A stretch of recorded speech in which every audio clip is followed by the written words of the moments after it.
Hello guys and welcome back to not only the North East Updates channel but a brand new Premier League season. It is almost upon us. We're literally just a couple of hours or days away, and with that it's only fair to do an early season prediction. So how the top six are going to be finishing, and we're also going to look at who's going to be favourites in my opinion to be relegated as well.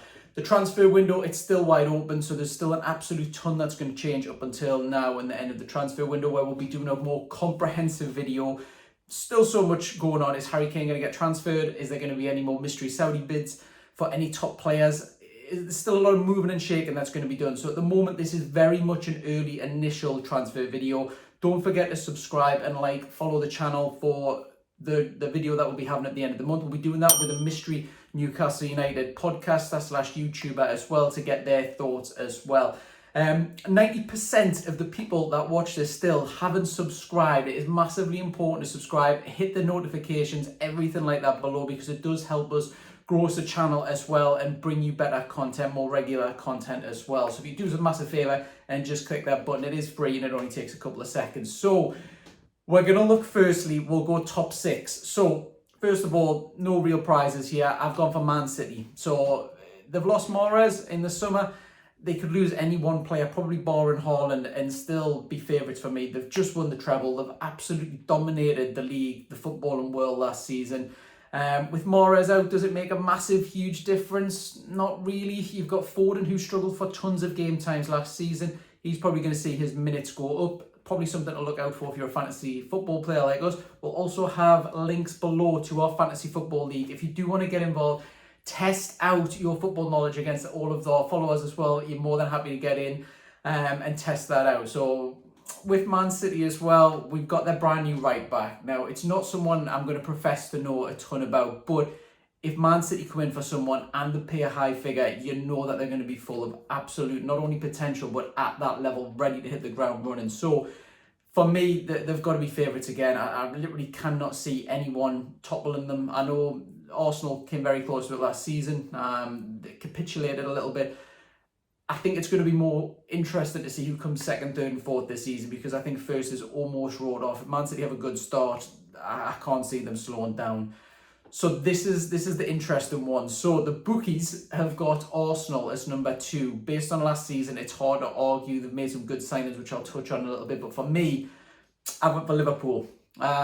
If you look at the second half of last season, the form that they were on was amazing. It was the only reason they didn't get top 4 was because of the terrible start of the season that they had. They had a lot of injuries.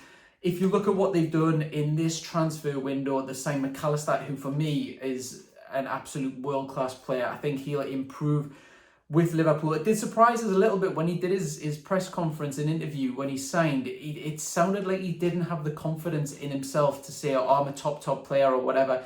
He said he wanted to play for Liverpool and kind of develop with them. So I can't see that being a problem this season. Free kicks, will he be competing with Trent for that? I don't know, but the amount of quality he's got, he made Brighton's season for me last season. He was a superstar. They've signed another midfielder. I'm going to try to pronounce it, but don't butcher it in the comments. Slobotsky. I know Newcastle United, speaking as a Newcastle fan, we were linked with them. Had a little bit of research, as I do with anyone who Newcastle's linked with. Looked a fantastic player as well.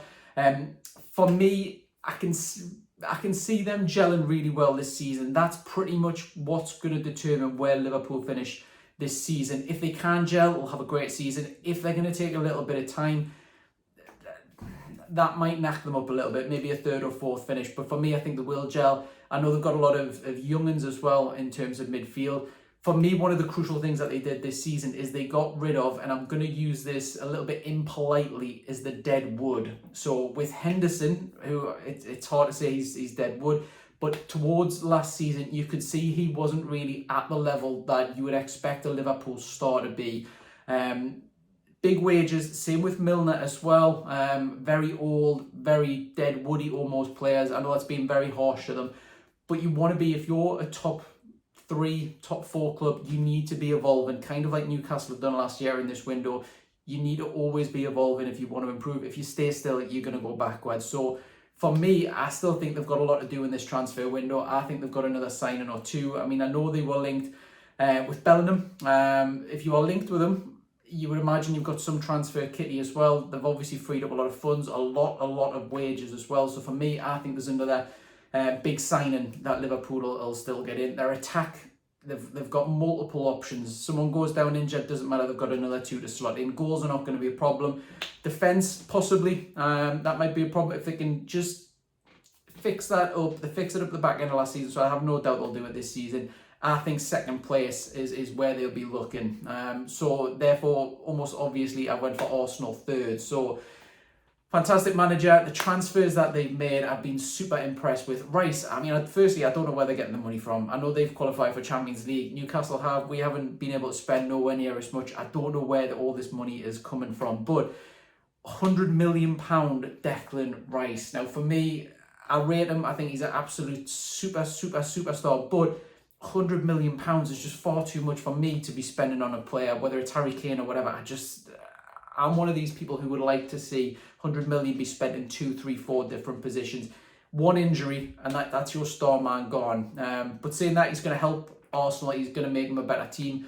They've signed Timber, who's central defender. I think that's pretty much what cost them the league last season, because they had a bad injury. Holding isn't really, for me, the quality that they need, and that's what suffered their league position. Havertz, I've never rated. I'm going to be totally honest. It's not exactly controversial. Maybe it is. For me, I don't even know what he is, whether he's a winger, whether he plays as a 9, a false 9, a striker. He's not good enough for me. He's a striker. He's not 15, 20 goals a season. But saying that, Arteta is a better footballing knowledge genius, whatever, than I am. So there's obviously something there that he sees. Maybe he'll get him playing in a different position, get him to contribute. We know with Arsenal, they haven't necessarily got that super striker. Jesus is not a 25-goal a season striker. None of the wingers are, but everyone contributes. So everyone's almost 10 to 15, and it takes the weight off any one individual. So maybe he's fetched in to be one of them, at 10 to 15 goals, contributing around that. They've still got Smith Rowe to come back, who I rate massively. I know he's been out injured a hell of a long time now, but if you think back to 2 years ago, fantasy football-wise, he was assists and goals every single week, super dangerous. He's going to be bedded into the team a little bit coming back from injury. It'd be like a new player almost. So definitely third for me this season. Fourth, the last Champions League spot, potentially. I went for Man U. Now for this, I think it's going to hinge on that new striker, because it's a new striker from a different league. All of the pressure is going to be put on him. We're no playing at Manchester United. You've got a ton of eyes on you, tons of pressure. Can he handle it? Whatever. Time will tell. He's signed for so much. I know they've just signed Anthony, who's a bit of a flop at the moment, we'll say. You've got to side and give him the benefit of the doubt with the striker and think he will do something. So if he hits the ground running, which I think he will, I think he'll have the goals in them which were missing last season. And I think they'll definitely be top 4. I think there'll be a big gap, in my opinion, top 4 to the rest of it. If you look, obviously the transfer window's still open, like I said, literally before recording this. £30 million bid has been accepted for Maguire. They're getting an absolute bargain in terms of that. Where 30 million is coming from, considering they had no bargaining position. He wasn't going to get in the team next season. They've done very well to get 30 million, and apparently, if reports are to be believed, they're going to use that money to sign Pavard, who I am familiar with. Fantastic player. He can play right back, he can play centre back, super high quality, loads of Champions League experience. The manager seems to know exactly what he's doing with transfers. And if I was the Man U board, I'd be happy to give him transfer kitty and just let him run with it, because everything he's going for, to me, is green light. I think it's fantastic signings. They might even get rid of McTominay, who I do like. I know the majority of football fans aren't exactly his biggest fan, especially when he's playing international. He has been linked with Newcastle as well. He's got goals in him. He runs around the pitch, covers every single blade of grass. He's got so much time, almost like Almiron for anyone who does that. So I think 30 million is a fair amount. I can just see them taking that, investing it in a brand new superstar, and that'll just drive them up the league. They've got a ton of dead wood themselves. They've got Van der Beek. They've got loads of defenders. They've got tons and tons of their wages that can be taken off. So if they can sort the rest of the transfer window out, it'll be dangerous what they can do, in my opinion, with a transfer kitty. Next, the best of the rest. Now, for me, I put Aston Villa. I think the manager, if you look at what he was doing last season, he had the defence sorted out. He's kind of, I know he was supposed to be Newcastle's manager last season. That was their number one target. You can see exactly why. He shored up the defence. What he's done is very similar to me to Eddie Howe, where he's improved the people that he's got. He hasn't went out and bought tons and tons of people in.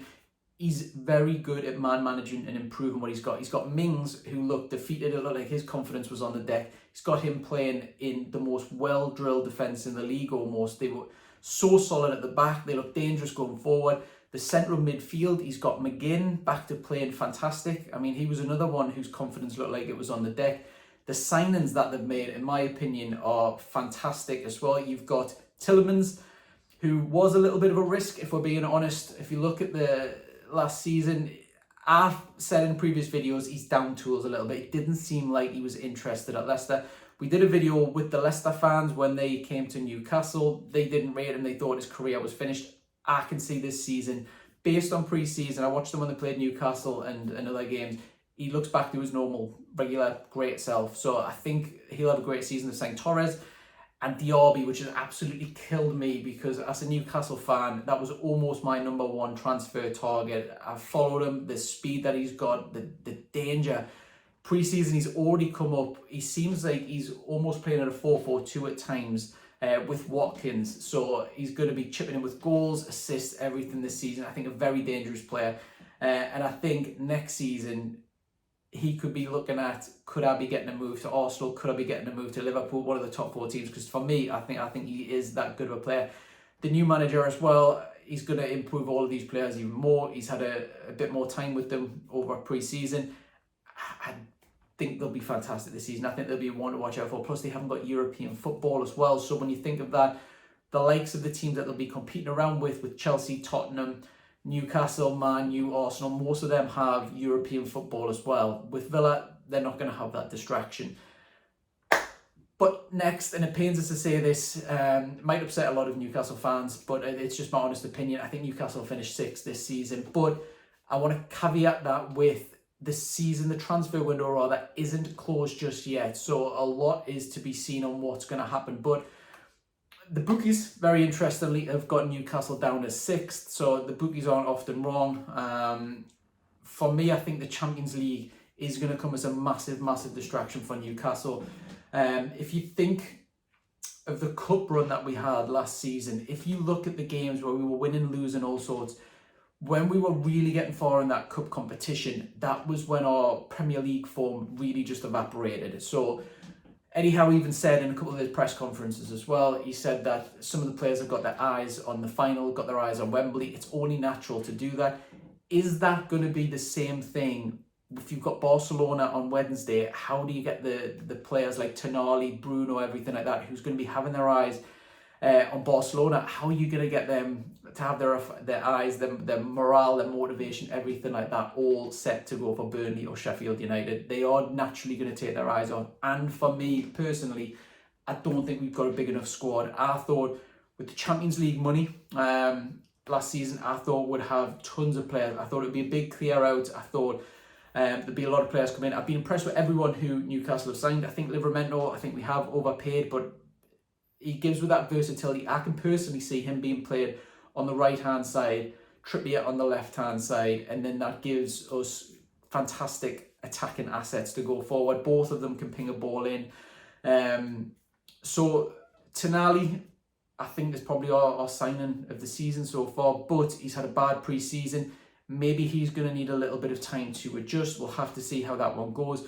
Transfer window's open. I'm desperate for Newcastle to sign a centre-back. I mentioned it in a previous video as well, when we've spoke about it. Lascelles is limited in my opinion. If we're going to be pushing for all of these different trophies and everything, we need to be having 3-4 really good centre-back options. God forbid Botman goes down injured or something like that. Lascelles is going to have to be playing 7-8 games, something like that. We'll see how that goes, but even if we dip into the loan market, there's a ton of transfers still to do. Hopefully, we'll see exactly what happens. I know in recent press conferences, Eddie Howe's even come out and he said that there is another 1 or 2 signings that he still wants to make. There's a lot of dead wood to get cleared. Maybe that's stopping Newcastle from making more signings. We'll have to see. But for me, 6th is, if I'm being totally honest, with my head, that's where Newcastle will finish. I'll chuck one more in for number 7th. So for this, it could be anywhere, toss of a coin really, but I think Chelsea. I know they've just had one of their new star signings injured. That's going to be a massive hindrance for them. But I've been impressed with everyone that they've signed. The Jackson, I think he'll hit the ground running. I think he's really impressed me with pre-season. They've got a great manager now. They've got rid of a lot of players. It's going to be a bit of a worry how fast they gel. But when you look at the rest of the teams, if you think who could get that 7th slot, if I'm picking the top 6, it's only really Spurs and Brighton. Brighton are going to be massively hindered, the same as Newcastle, with European football and not having a super duper squad in terms of size. Spurs, God knows what's going to happen with Harry Kane. That's going to determine for me whether Spurs finish 5th, 6th, 10th, whatever. We were out last year, we spoke to Spurs fans towards the back end of last season. I asked them if they were in favour of selling Harry Kane back then. For me, I don't know if it's because I've been a Newcastle fan for too long and spent so many years under Mike Ashley, but I look at it almost like a business, and you cannot, if you value Harry Kane as £100 million, you cannot let that leave your club. That is absolutely absurd to me, how you could just say, we'll keep him for this season, and then he walks out. That is such a bad financial decision. Put that to Spurs fans, said that to them. I said, you've got Lloris, who probably needs replacing at the time. He was making a lot of errors. Defensive, tons of players. You probably need about 3 different players at Tottenham defensive-wise. Another central midfielder. Then, of course, you're going to need Harry Kane replacing. All the Spurs fans at the time said, no, you have to keep Harry Kane. So, are they going to keep him? If they keep him, I think 7th that they could get, maybe even 6th could push that in. But I've got a feeling it's going to go on until the end of the transfer window. He's going to be distracted with that. And if he does leave, like the Spurs fans said in the video, we'll put the link below to the video as well. It's just as true now as it was back then. They don't trust Daniel Levy with all of the money. Will they only spend 70 million of it? Will they spend 80? Will they just chuck it down the drain with bad signings? It's yet to be seen. But relegation. So I think like most people, we've got the 2 at the bottom almost a given. So Luton and Sheffield United, I think, based on last season, you could see there was a gulf between Burnley and them 2. Nothing that they've done transfer-wise this season has impressed us. I was having a look on fantasy football, maybe if there's any bargains to put in. The whole team, nothing screams out Premier League quality for me with that. I think they're dead cert to go down. I know last season, people would have said the newly promoted teams to go back down again. They all stayed up last season. But for me, I think 2 of these will go back down. I think Burnley, I'll have a good season, a good start of the season. I think they'll have a lot of transfer business still to do. It's that last slot for who's going to go down. Now, for me, between Everton and between Wolves, but in the last couple of days, for me, it's swayed us even more. I think Wolves, the manager has walked out. It's never, ever a good sign when a manager walks out of a club. Very rarely happens, but dreadful when it does. If you look at the players they've lost Jimenez. Now, Wolves last season, they had a flurry towards the end, which really gave them a false league position at the end of the season. They were struggling for relegation for most of it. Jimenez is their recognised striker. He's the one that's got the goals in them. They've let him leave.